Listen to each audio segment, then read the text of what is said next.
Dan pemirsa, untuk mengetahui update terkini friendly match Timnas Indonesia U23 kontra India, kami telah terhubung dengan jurnalis iNews Anissa Rizkia di Stadion Madia Senayan, Jakarta. Selamat malam, Anissa. Seperti apa jalannya pertandingan malam ini di sana?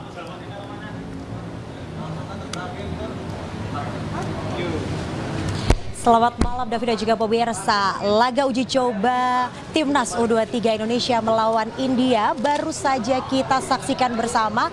Memang skor saat ini masih 1-0, yaitu India lebih unggul. Namun para supporter Timnas U23 optimis bahwa Indonesia akan menang pada laga uji coba malam hari ini. Dan memang kalau saya tadi berbicara mengenai animo masyarakat begitu luar biasa, karena memang saat ini sejumlah para supporter sudah memasuki kawasan Stadion Madia Jakarta, tempat saya melaporkan. Sejak sore tadi mereka sudah datang menggunakan atribut lengkap bernuansa merah dan mengibarkan bendera merah putih serta mengumandangkan yel-yel yang begitu semangat.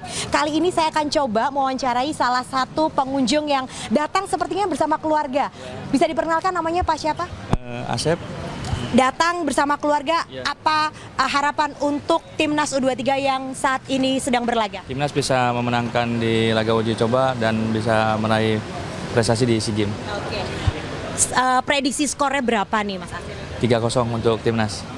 3-0 untuk Timnas. Ini tapi baru 1 gol India unggul. Kira-kira prediksi skor? Bisa 1-3.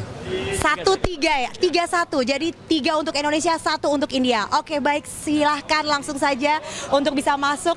Dan itu salah satu pendukung Timnas U23 yang membawa keluarganya. Silahkan. Ini merupakan salah satu bentuk dukungan penuh support untuk Timnas U23 yang saat ini berlaga uji coba melawan India. Dan tentunya memang laga uji coba ini dilakukan untuk meracik skuad Garuda Muda yang nantinya akan maju ke SEA Games 2025 di Thailand. Dan kita pun juga berharap bahwa nantinya Indonesia juga bisa membawa pulang emas kembali, yaitu membanggakan nama Indonesia di kancah internasional. Saya kembalikan kepada Davi yang ada di studio.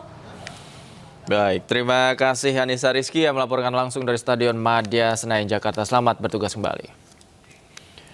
Pelatih Timnas Indonesia Patrick Kluivert memberi syarat bakal melakukan rotasi pemain saat skuad Garuda menghadapi Irak Minggu dini hari mendatang. Termasuk Oli Romeni yang diperkirakan bakal menjadi starter serta Calvin Verdong yang pulih dari cedera paha.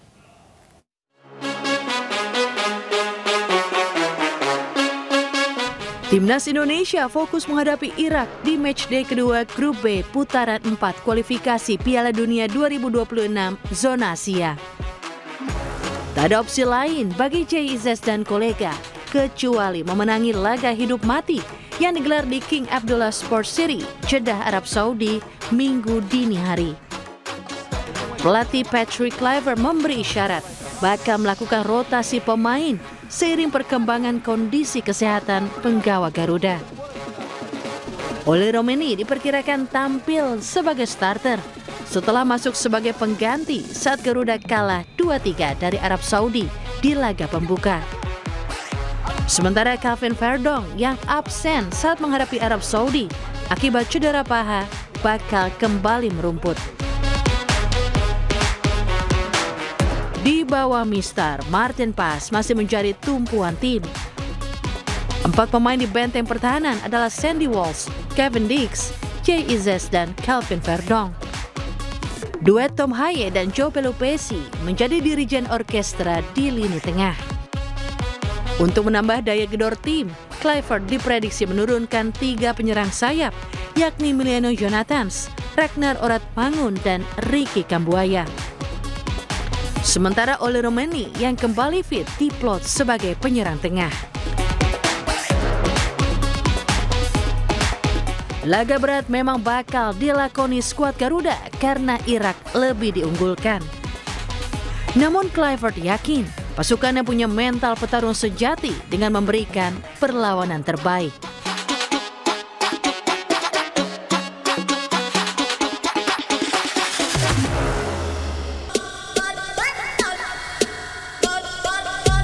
Skuad Garuda mulai mematangkan strategi dan formasi dalam latihan untuk menghadapi gelaran SEA Games Thailand Desember mendatang. Sang pelatih Indra Safri meminta pasukannya bermain efektif, termasuk dalam pertandingan uji coba melawan India malam ini. Salah satu pemain menyebut dalam latihan ini seluruh pemain akan bekerja keras untuk bisa meraih kemenangan. Para pemain juga diminta dengan cepat melakukan adaptasi dengan cara permainan yang telah disiapkan. Kita kerja keras dan ingin fokus dengan taktik dan fisik juga, dan semoga dengan latihan sama Coach Indra kita nanti bisa berjuang dan menang lawan India. Target kita itu untuk main dengan cara khas Coach Indra dan kita coba sesuaiin, dan pasti harus menang. Kedua itu untuk tetap kerja keras dan bersemangat terus. Mungkin dari pelatih beda atau ciri khas cara main beda, itu pokoknya harus cepat adaptasi dan kerja keras terus. Dalam latihan ini, Coach Indra juga akan memilih pemain yang akan diturunkan dalam laga uji coba melawan India malam ini. Sementara dalam laga uji coba ini dipastikan akan menentukan 23 nama yang akan dibawa Coach Indra dalam gelaran SEA Games Thailand Desember mendatang. Dalam coba dalam rangka mencari format terbaik, 23 pemain terbaik yang akan kita bawa ke SEA Games. Dan yang kedua, secara bertahap dan berproses mencari 11 pemain terbaik. Sampai saat ini Coach Indra masih memastikan 32 nama pemain yang dipanggilnya masih dalam pemusatan latihan.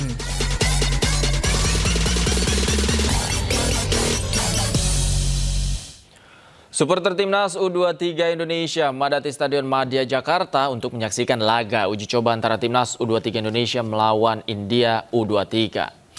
International Friendly Match Indonesia versus India digelar di Stadion Madia Jakarta malam ini. Para supporter Timnas U23 Indonesia madati stadion dengan atribut yang lengkap, mengumandangkan yel-yel serta mengibarkan bendera merah putih untuk membangkitkan semangat para pemain.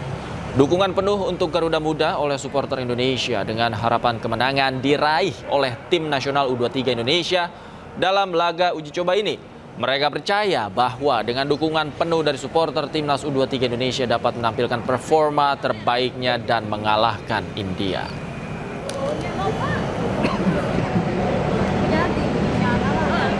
Gubernur Sumatera Utara Bobi Nasution merespon teguran inflasi Sumatera Utara tertinggi di Indonesia. Bobi Nasution berdalih inflasi naik karena komoditas pangan yang bergejolak.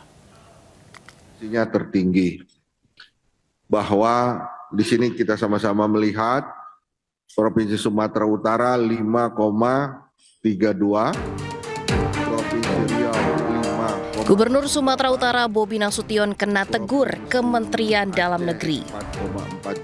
Pasalnya, inflasi di Sumatera Utara menjadi yang tertinggi se-Indonesia dengan 5,32%. Hal itu disampaikan Sekretaris Jenderal Kemendagri Tom Sitohir dalam rapat koordinasi pengendalian inflasi daerah. Teman-teman kepala daerah dan pemerintah daerah harus bekerja keras nih, daerah yang merah-merah ini. Kenapa? Karena yang lain bisa. Gitu loh. Menjawab teguran, Gubernur Sumatera Utara Bobi Nasution melakukan sejumlah langkah untuk menekan inflasi. Salah satunya adalah melakukan gerakan pangan murah. Bobi juga akan memperkuat kerjasama antar daerah dalam menjaga ketersediaan pasokan pangan. Yang bisa kita bantu atau bisa kita intervensi adalah dari volatile food-nya. Per hari ini kita sudah ada operasi pasar, Pak ya, dan hari ini kita kirim barang juga. Salah satunya yang paling tinggi volatile food-nya adalah cabai merah. Kita ini beli dari luar daerah, dari luar Sumatera Utara. Hari ini sudah dikirim. Kita lagi mau coba cari terus. Kita intervensi sampai dengan akhir tahun ini.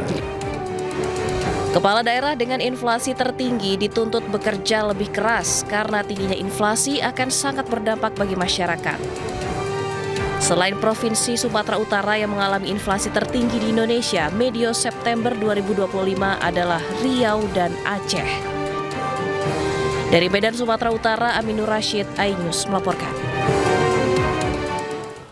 Sementara Gubernur Jakarta Pramono Anung mengaku tidak berambisi menjabat sebagai pemimpin Jakarta lebih dari 1 periode.